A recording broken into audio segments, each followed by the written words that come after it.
So no more live trading. No more daily videos on YouTube. No more green days. No more Ugaz and Dgaz. No more trading in general. That's it.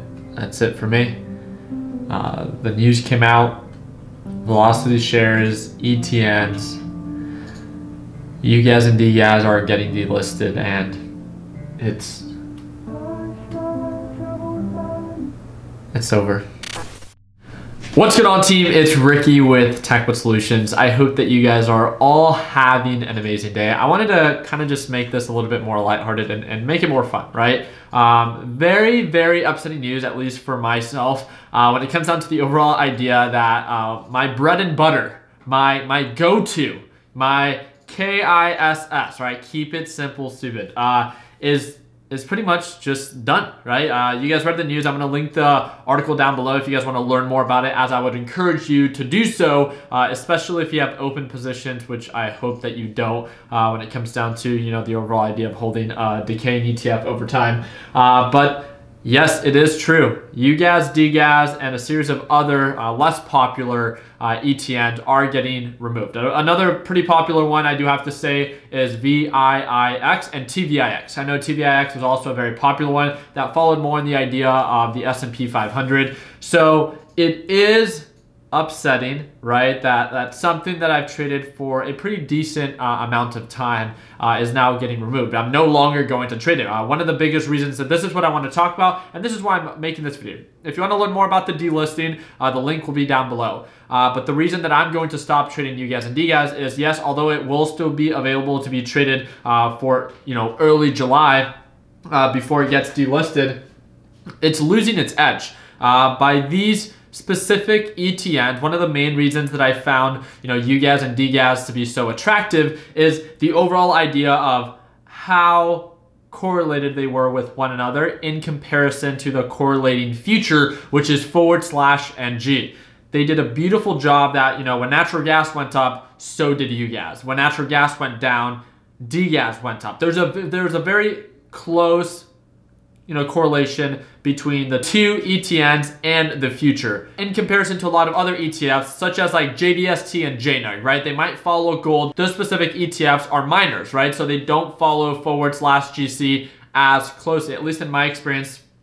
I just found Ugaz and Dgaz to kind of be like the best of both worlds when it comes down to, I really liked how closely they followed natural gas, but on top of that, I also liked that they were triple leveraged and how much they moved. It was kind of just always my go-to.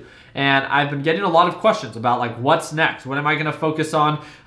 Is this where I should pay attention? One of the first things that I've tried to preach from the very beginning is my goal when I first started, you know, my YouTube channel, my goal when I started Learn, Plan, Profit a couple years later was never to have people copy what it is that I do. I've said it from the very beginning. You should never be told what to do. You should understand what it is that you are doing. Just because I'm transitioning maybe to something else doesn't mean that you should. A lot of people were asking, hey, Ricky, are you going to start trading JDST, JNUG, DUST, and just a bunch of different other ETFs?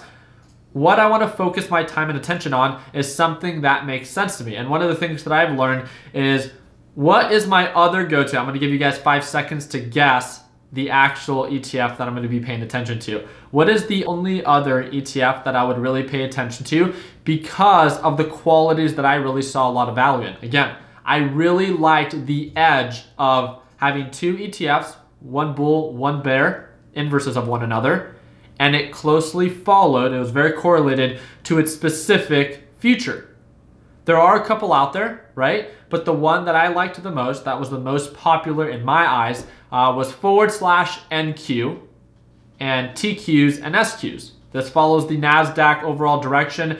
The only reason that I did not trade it as aggressive as I would trade Ugaz and Dgaz is it's not as volatile. It doesn't move as aggressive as Ugaz and Dgaz, which is good. If anything, as you guys can see, I mean, one of the qualities that I really like about it is when it has a very consistent uptrend pattern, especially as it's been for the past couple of months, you know, TQs has been absolutely killing it. Can you still make money? Of course, right? Just as much as you could lose, and it still comes at some great form of risk. So right now we are actually breaking resistance levels, but this is why it's so important to have kind of like the understanding of what you see value in. Just because maybe I'm not transitioning to JDST or JNUG or all the other ones out there, Gush, Drip, I want to remind you and empower you that just because I see value in something, it doesn't mean that you should. From the very beginning, I just feel like I've been trying to do my part in sharing what I see value in, my bread and butter, why it works for me, mistakes that I make, and all of that stuff, right? I just feel like that is my job as someone that shares my experience, both good and bad.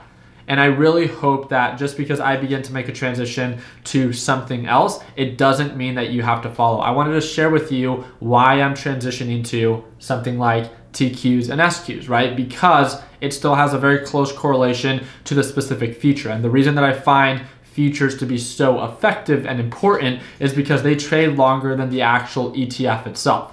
So by having more patterns to go off of, I can then have a better understanding of its overall direction. And because these specific ETFs closely follow that specific feature, there's a really strong correlation in comparison to when you might be trading something like JDST and JNUG and it doesn't closely follow /GC, the gold future, because JNUG and JDST are both gold miners. So again, just sharing my experience with you guys. I do agree with you. It does suck, right? It does suck that this thing that we've had is coming to an end. But like all great things, they must come to an end at one point or another. But at least I'm so happy to say that I'm in a position right now in my life where, I at least understand why I saw so much value in Ugaz and Dgaz, and I can take everything that I've learned and implement it into other areas, into other, niches that I personally might see value in. I really hope that you guys can do the same. So I'm really excited to follow up with the overall market and see how it continues to trade and see how we continue to grow as traders.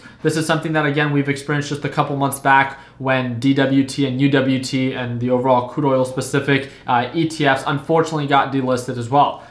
Crazy times, right? But the way that I wanted to end this video is, again, we have a lot of people that are probably going to be watching this video in hope of me telling them, where they should maybe pivot their attention to. And that's not at all what it is that I want to do. Instead, I wanted to encourage you, if you've transitioned your focus from Ugaz and Dgaz to something else, share that down in the comment section. I'm sure a lot of beginner traders or a lot of people that are just getting started would love new stocks, would love new ETFs to learn more about and maybe add them to their watch list to see if it's something that you could potentially see value in. Again, people are entitled to their own opinion, but never trade based off of other people's opinion. There's nothing wrong with hearing people out and why they see value, but you should never put your money just because other people might see value in areas that you potentially might not. So I really hope that we earned your thumbs up in this video. Again, if you would like to share where you're going to be transitioning your focus and attention, leave that down in the comment section. Don't forget to stay connected as well. That's going to be that first link down below to stay connected. We are the largest YouTube channel and largest Facebook group in the world